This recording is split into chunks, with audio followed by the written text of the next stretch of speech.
Hello, welcome back. In my last video, I focused on Thomas Dorsey. In this video, I like to give a short biography on Mahalia Jackson. The Dorsey era, the Dorsey era of gospel in the 1930s ushered in what is known today as the golden age of gospel in the 1940s and 50s. This is when gospel had international reach and was a major influence on the genres that follow: soul, R&B, rock and roll, and funk.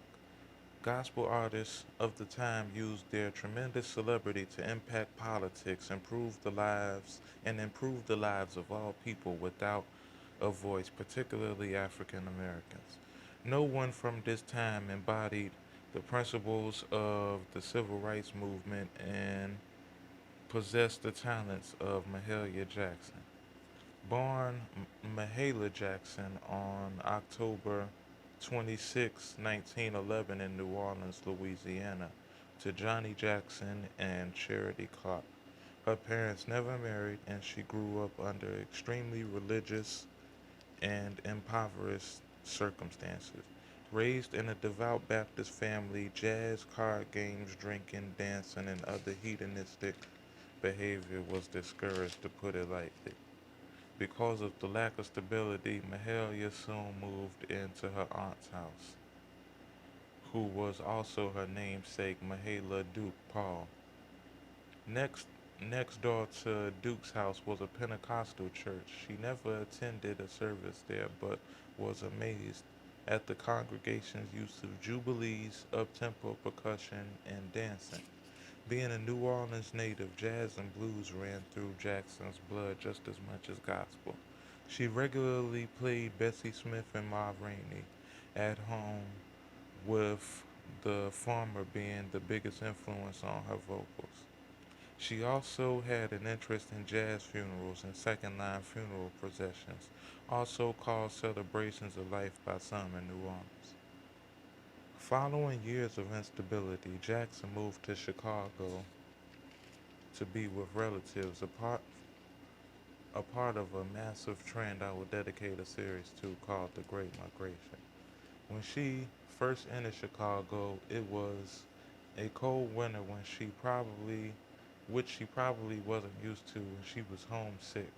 She had the opportunity to come out of her shell when her family attended a service at the Greater Salem Baptist Church. She saw this as a chance to show off her great singing ability. She was met, however, with contempt from the congregation. They did not appreciate the jazz and blues influences of her voice or the way she moved when she sung. She was nevertheless offered a position in the choir in a gospel group, the Johnson Singers. Like many relationships, though both private and professional, stylistic differences ultimately came to a head. She was, however, able to find the mentor that she needed in Thomas Dorsey, the father of gospel, who encouraged her to sing slower, more powerful, and even more blues like. The Johnson Singers would eventually dissolve in 1938, but for Mahalia Jackson, this was just the beginning. She got the national attention when she signed to Apollo and subsequently Columbia, becoming the company's first gospel artist.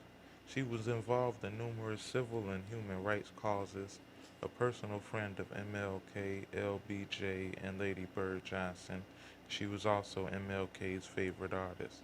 After years of ill health, Mahalia Jackson died on January 27, 1972.